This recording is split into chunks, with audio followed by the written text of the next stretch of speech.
Patkoyan bero se kalruain oi Jiwa kal kyang padalang Hirai dore kun trong kui phi te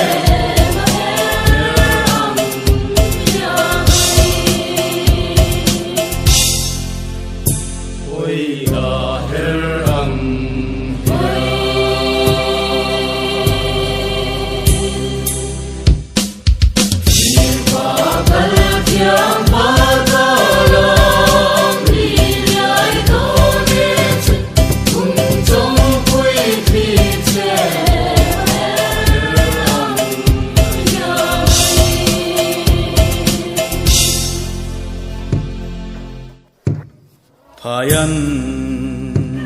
kun hung kui